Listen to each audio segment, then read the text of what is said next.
Oh, what's going on, everybody? This is Mark from Solo Games. Man, what an era that we live in. March of the Machines, Aftermath is a disaster. March of the Machines, as of today's recording, we are April 6th, 2023. March of the Machines is still just finished previews, has not been released yet. And the Aftermath epilogue booster boxes, whatever, are already getting discounted. In fact, I saw Amazon today, it was dropped down to $81, right? And then plus tax shipping, whatever. For me in California, with all of our fucking taxes up the ass, it's gonna be at like $88, okay? We're getting so low that this is almost lower than distribution. Before the product releases, before the previous product to the epilogue releases. What are you doing, WOTC? This is so stupid. Of course, along with this product, they're releasing bundles. What? And collector's boosters. Yes, you heard me right, collector's boosters. Now, first, let's talk about the stupid epilogue booster packs. It's 5 cards. Yes, you heard me right. 5 cards, not draftable. 1 to 3 rares, 2 to 4 uncommons, showcase guaranteed, and foil fucking guaranteed. I don't fucking care about your showcase and foil guaranteed. Stop giving me this crap I don't need. Dude, half the foils on TCG Player from modern cards, half, 90%, are lower than the price of the non-foil card. What does that say about your foil quality, WotC? Look, if you want to know how shitty the foil quality has been for these cards in the past, like, I don't know, couple sets, the most hilarious thing you can find on the internet, go to the March of Machines, like whatever, card release article, okay, set release article. I think it's published on the March 29th. I saw it today while I was like scrolling through my phone. And there was a video on that release article where it showcases like the serialized cards that's going to be in March of the Machines. And they did a stringent taxes, like kind of like a card in a gallery. They like rotated to show you what planner or halo foil looks like, or what are the fuck the foil we have now. Every single set has to have a fucking new foil. Don't need it. Stop. Just stop. Okay? But they're rotating this thing. They're showing you the foil. And the card is bent. I kid you not. Dude, I'm telling you, these guys went to their printers and were like, guys, print me the straightest fucking card you can get. And they still couldn't print a straight card. They can't even get the demo right. The demo looks like the card is already bent. At this point, I'm surprised your cards out of a pack aren't even bent in half. What are you doing, WotC? What is this? Are we going to have epilogue boosters for every set now? Ixalan epilogue. Throne of Eldraine epilogue. Commander Masters epilogue. Dude, what is this? Do we need all this product? Look around you, man. If you're truly actually cutting back on inventory and supply and all that print run, whatever garbage you're talking about, actually cutting back, then don't add more product lines. Don't add actually more products. What are you doing? I thought March of Machines was just going to be a larger set. Totally makes sense. It's the finale. We need more cards in there because there's a lot of things happening in every single plane. Plane chase, great idea. Battle, invasion of every single plane, great idea. So far, all these things I like. But I'm fine even with March of Machines being a larger set, more cards, right? Make it 360 cards instead of your standard 280 or 290-ish cards. Add in the 50 cards you're going to put into epilogue. But no, you have to separate them out. Put them in a new booster box. Not draftable. You got half the players on one side who don't even know what March of the Machines epilogue is or aftermath is. You got the other half who understands exactly what it is and they're like, don't fucking buy this thing. And then you got stores in the middle who don't understand why they would stock this thing up when distribution is charging more than Amazon.com pre-release on sale. Who are the people out there deciding these things? Well, I'll say, I know you control the price on Amazon, okay?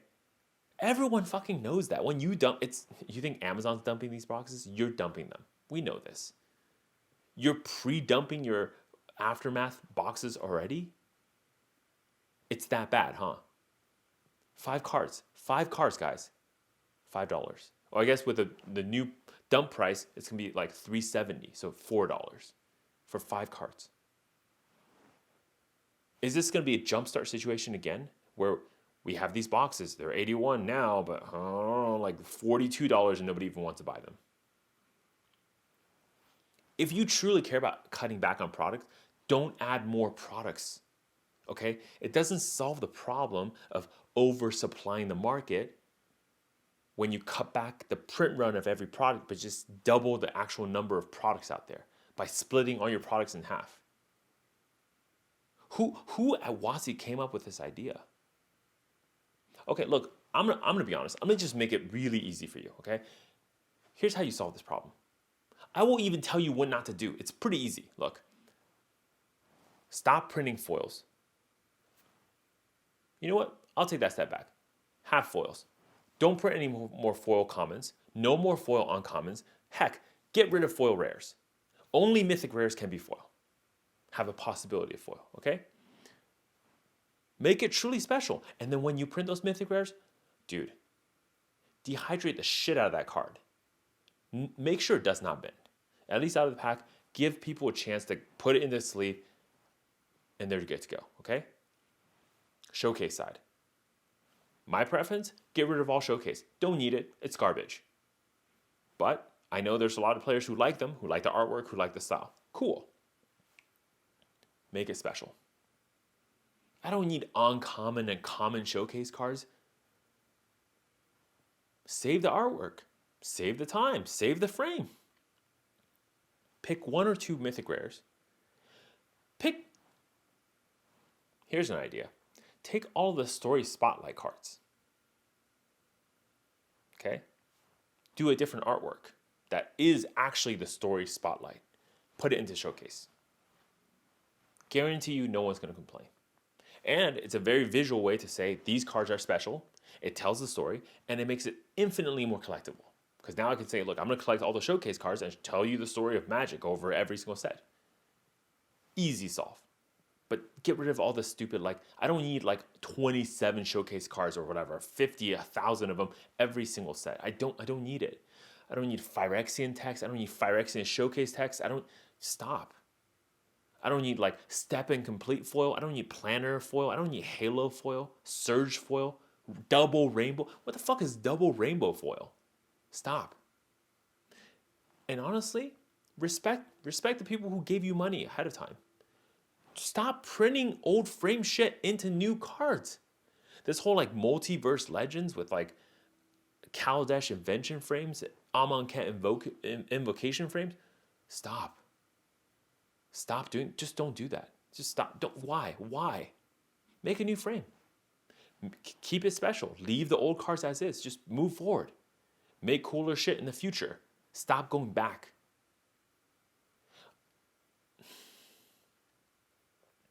At some point, Magic's going to realize this. If you keep drawing from the past, if you keep taking the things that were successful in the past and keep doing them into the future, not only do you destroy the future, you destroy the past too. Don't be an idiot. If everything is special, nothing is. Make things that are truly special and stop doing that. Serialized cards. At this point, me, everybody knows, right? They're here to stay. We're going to have serialized cards forever. Forever, effectively, because that's the only way we can sell boxes now. But now imagine what happens when you sell a box that has no serialized cards. Holy hell, dude. You've opened a box that you cannot close. So looking forward, March the Machine has serialized cards. Lord of the Rings set has serialized cards. You think Throne of Eldraine will not have serialized cards? You think Ixalan will not have serialized cards? This is the world we're in now. If Lord of the Rings 1 of 1 works out well, people really buy the collector's boosters to try to hunt for this ring, I guarantee you they're going to have another 1 of 1. But now, what do you think about all the serialized cards and what are they worth? This past weekend I was at MXP. I saw the prices that vendors were selling different cards. And of course, yeah, you got Kaladesh Invention over here. Like the most beautiful looking cards. nice frame, whatever foil quality is pretty good. Sitting next to serialized cards. And I'm telling you guys, I know it says, I don't know, 23 out of 500, right? Next to your ivory fucking tower, okay?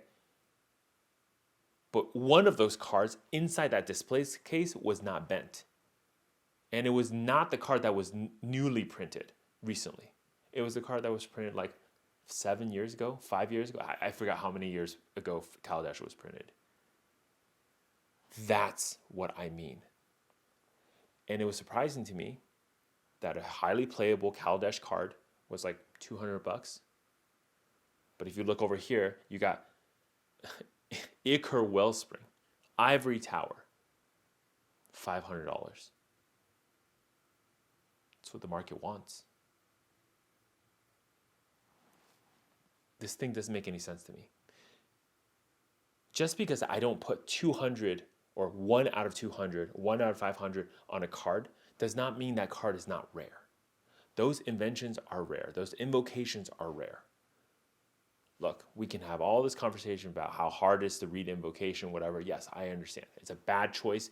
They shouldn't have printed the cards that way. However, you can't tell me the frame wasn't cool. Right? Inventions, same thing. I thought the frames were really good looking. I really wish they kept on doing that. And I don't know why, but those foil qualities, that from the era, it reminds me of things like this. This is why I love these like from the vaults. These foils inside these boxes, they're really, really good. Just stop, guys. Wizard, stop. You don't need to keep making special products. Just design good products.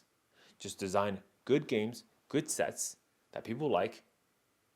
Which, again, I'm not even, like, none of my videos in the past, 7 months, 8 months, I've ever knocked on the current design. Now, I think Midnight Hunt Crimson Vow was a pretty designed set, honestly. I didn't think it was that great. It's too bomb heavy, not really that fun. But most of the sets that have been released since have been good. Neon Dynasty, right?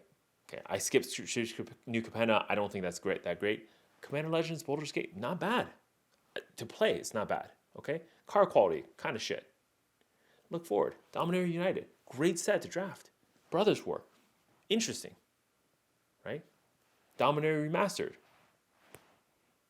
Fire Exile All Be One. All these sets are good. We just don't need the 17,000 different products that came with every set. Why are we still printing these Jumpstart packs? It's only just to trick new players, right? But think about it this way, right? Us veteran players, we're going to tell the new players don't do that. Or if they bought the cards, we're going to say, hey guys, you got ripped off. How do you think they feel? Yes, you got some money. You earned a little bit more money. But how do you think those new players feel when we tell them they got ripped off? Oh, don't buy that thing. They're going to say WOTC is a terrible company. So why even do anything that messes with your reputation, especially when you're actually releasing good sets? See, I think WOTC is just really stupid. I don't think they're actually that evil. And that's the worst part about this. Because this stupidity will also destroy your company, not just being evil over a long period of time. I'm done. Mark, solo games. Be whoever you want to be.